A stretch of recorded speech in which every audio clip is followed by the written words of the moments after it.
ढोलकपुर नाम का एक गांव था। उस गांव में एक कंजूस सेठ रहता था। नहीं नहीं नहीं, ऐसे नहीं होगा। जब तक मैं पूरे गांव वालों का खेत अपने पास नहीं रख लेता हूँ मुझे चैन नहीं आएगा। मुझे किसी न किसी तरह उपाय तो लगाना ही पड़ेगा। राम राम सेठ जी। बोलो हरिया, क्या बात है? सेठ जी, मुझे थोड़ा रुपए कर्ज चाहिए। मेरी पत्नी बीमार है, घर में इलाज के लिए पैसे नहीं है। रुपया तो मैं तुम्हें दे दूंगा, परंतु अगर तुम्हें कुछ हो गया तो कर्ज कौन चुकाएगा भला? तुम्हें रुपया के बदले कुछ तो गिरवी पे रखना होगा। सेठ जी, मेरे पास कुछ नहीं है जो मैं आपको गिरवी पे दूं। तुम झूठ क्यों बोल रहे हो हरिया? तुम्हारे पास एक तालाब और 4 आम के पेड़ जो हैं, उसे ही गिरवी पे रख दो। ठीक है सेठ जी, आप उसे गिरवी पे ले सकते हैं। ये लो 200 रुपए। उस तालाब और 4 पेड़ के मैं बस इतना ही दे सकता हूँ। मालिक, इतना सा में क्या होगा? कुछ और रुपए दे देते तो।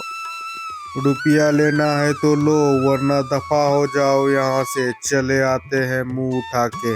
जी मालिक, मुझे दे दीजिए। उसी गांव में मंगरू नाम का एक युवक अपनी माँ के साथ रहता था। वह काफी मेहनती था। वह अपने छोटे से खेतों में इतना मेहनत करता था कि उसकी खेतों में फसल लहलहाकर उठता था। माँ, आज का मौसम बहुत ही अच्छा है। हाँ बेटा, अब खेतों में बीज लगा दो ताकि वर्षा होने के बाद उस बीज से पौधे अच्छे से निकल आए। ठीक है माँ, अब मैं खेतों पे जाता हूँ बीज बोने के लिए।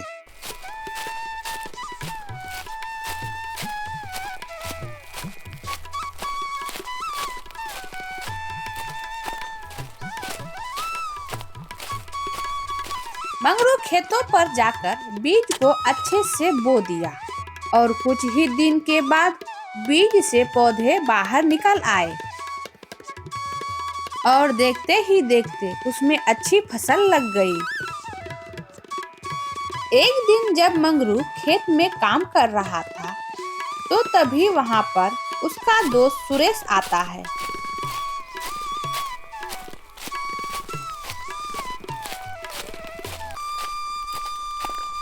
कितनी अच्छी फसल लगी है मंगरू। पूरे गांव में तुमसे अच्छी फसल किसी का नहीं। सब मेहनत का फल है दोस्त।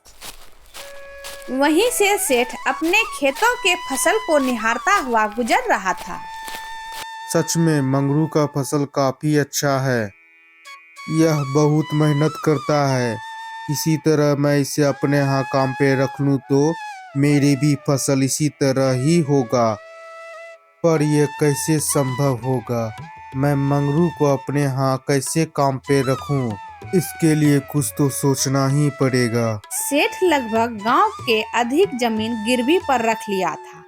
मंगरू के बगल का खेत भी गिरवी पर लगा हुआ था। जब फसल पक गया तो एक रात सेठ अपने कुछ लोगों से कहकर अपने बगल वाले खेत में आग लगा देता है और मंगरू के खेत में भी आग लगा देता है। रात में खेतों से तेज रोशनी को आता देख गांव वाले खेत की तरफ दौड़ने लगा। साथ में मंगरू भी उस ओर दौड़ा। जाकर देखा तो मंगरू के खेत के सभी फसल जलकर खाक हो गए थे। यह देखकर मंगरू खूब रोने लगा। अरे रे रे रे, ये क्या हो गया? मेरी तो सिर्फ घास ही जली, मंगरू का तो फसल ही जल गया। अब बेचारा मंगरू क्या खाएगा? यह किसकी हरकत है? मैं उसे नहीं छोड़ूंगा।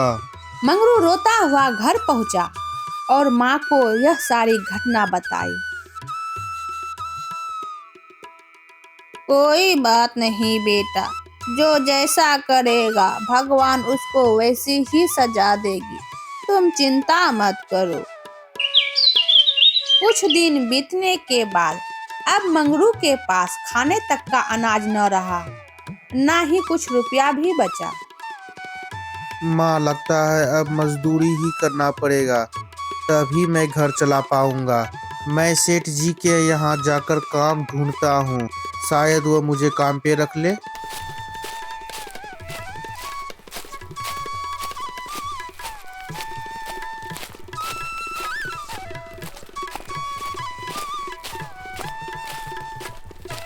सेठ जी, मैं आपसे कुछ मदद चाहता हूँ।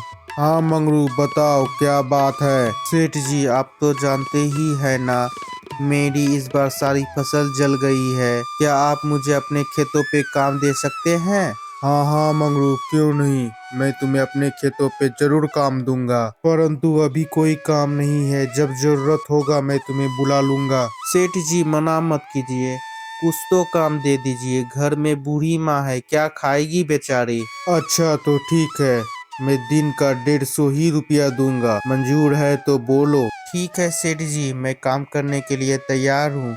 मंगरू सेठ जी के खेतों में जी जान से मेहनत करने लगा और अच्छी फसल उगाई। जब फसल पकने का समय हुआ तो सेठ जी ने उसे अपने पास बुलाया। मंगरू, अब तुम्हारा कोई काम नहीं है, ये लो 500 रुपए, अब तुम जा सकते हो। मंगरू सेठ के आगे काफी गिड़गिड़ाया, लेकिन सेठ ने उसे धक्का मारकर खेत से निकाल दिया, ऊपर से 500 रुपए भी छीन लिए। मंगरू काफी भारी मन से घर गया और माँ के सामने खूब रोया।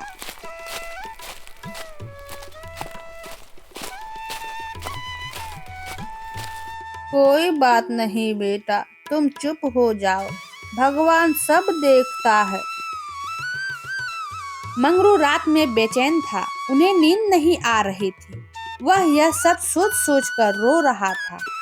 अब क्या होगा? वह अपने मन को बहलाने के लिए घर से बाहर गया।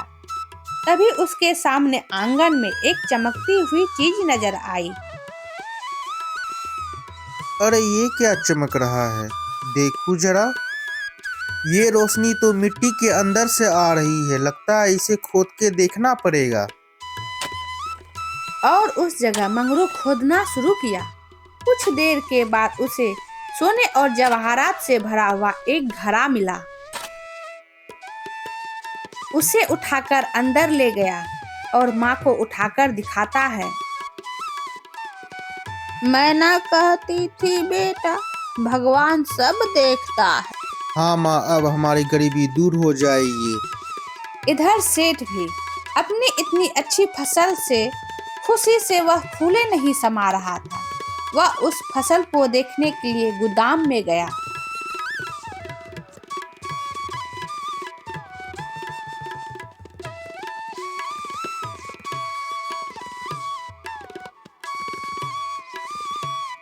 सेठ के हाथ से दीपक गिरने के कारण गोदाम में आग लग गया और सब कुछ जलकर खाक हो गया और सेठ भी उसी आग में फंसकर जल गए। इसलिए कहा जाता है, जो जैसा करता है वह वैसा ही पाता है।